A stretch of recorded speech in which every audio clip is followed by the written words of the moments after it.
It was a cold October night, and Sarah was alone in her small apartment on the outskirts of the city. The streets outside were quiet, almost too quiet for a Friday. She sat on her couch, scrolling mindlessly through her phone, trying to distract herself from the strange feeling that had been creeping up on her all day. Something didn't feel right, but she couldn't quite place it.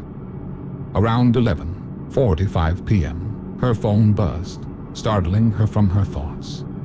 It was an unknown number, just a single message. "I'm outside." She frowned, thinking it must be a prank. Sarah ignored it, but an uneasiness began to settle in the pit of her stomach. 5 minutes later, another message arrived. "Look outside." Her heart raced as she cautiously walked towards the window, pulling the curtain aside just enough to peek out. The street was empty, no sign of life. She sighed in relief, thinking it was probably some spammer. She closed the curtain and turned back towards the couch, but her phone buzzed again.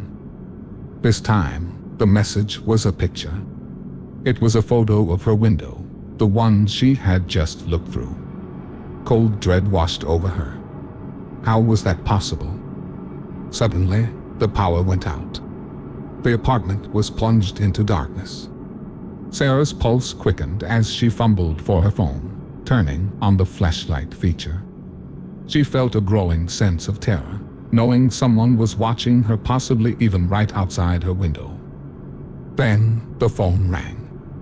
It was the same unknown number. Her shaking hands hovered over the answer button, but she didn't dare pick up. The ringing stopped, and another message appeared. "You shouldn't have ignored me."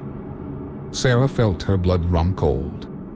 The only sound now was the ticking of the clock on her wall, the silence amplifying her fear. A sudden knock at the door made her jump. The knocks were slow, deliberate, and unnervingly calm. She backed away from the door, her phone still in her hand. Without thinking, she dialed 911.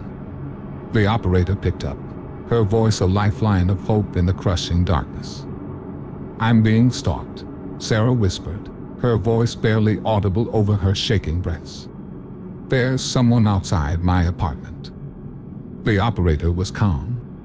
"Stay on the line. Help is on the way. Can you tell me where you are?"